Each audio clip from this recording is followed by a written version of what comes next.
አሁን ደግሞ በጣም አጭር ነገር ለመጨመር ነው የፈለኩት።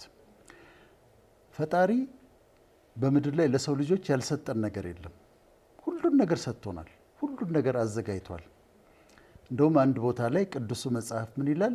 አራዊቶችን ሁሉ ይጠራና እነዚህ ሁሉ አንተን ተስፋ ያደርጋሉ ይላል።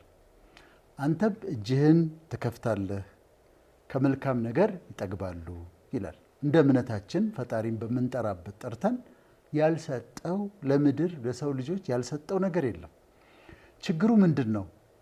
መካፈል አለመቻላችን ነው።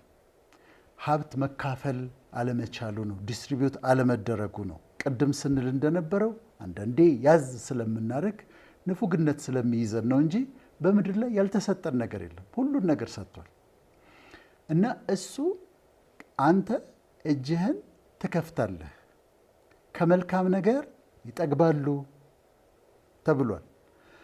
እሱ ግን እጁን እንዲከፍት በሃይማኖት መጽሐፍቶች ላይ የተቀመጠልን ነገር አለ። በሁሉም ሃይማኖቶች የታዘዝነው ነገር አለ። ምንድነው የታዘዝነው ነገር? ስጡ ነው።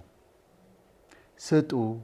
እስልምናም መስጠትን ያስተምራል፣ ክርስትናም መስጠትን ያስተምራል፣ የይሁዲ እምነትም ደግሞ መስጠትን ያስተምራል። ስጡ ከዛ ሲሰጣችኋል ነው የተባልነው። ስለዚህ እኛ እሱ የሱ ከላይ እጁ እንዲከፈትልን የሱ እጅ እንዲከፈት የኛ እጅ ደግሞ መከፈት አለበት። ስለዚህ ቢያንስ የማንጠቀምበትን ዕቃ ለምን አውጥተን አንሰጥ? ቤት ውስጥ የማንጠቀምባቸው ዕቃዎች አሉ። ቤት ውስጥ የማንለብሳቸው ልብሶች አሉ።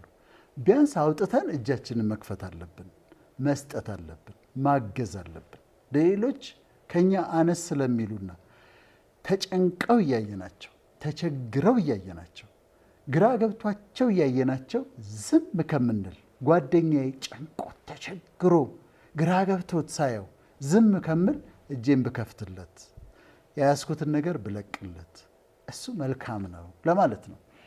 እኛ ደግሞ በምድር ሆነን ለወንድሞቻችን፣ ለእህቶቻችን፣ ለወገኖቻችን እጃችንን ስንከፍት ከላይ ደግሞ የሱ እጅ ይከፈትልናል እና እጃችንን እንክፈት፣ መስጠትን እንለማመድ። ቢያንስ የማንፈልገውን ነገር አውጥተን በመስጠት እንጀምር ለማለት ነው። በጣም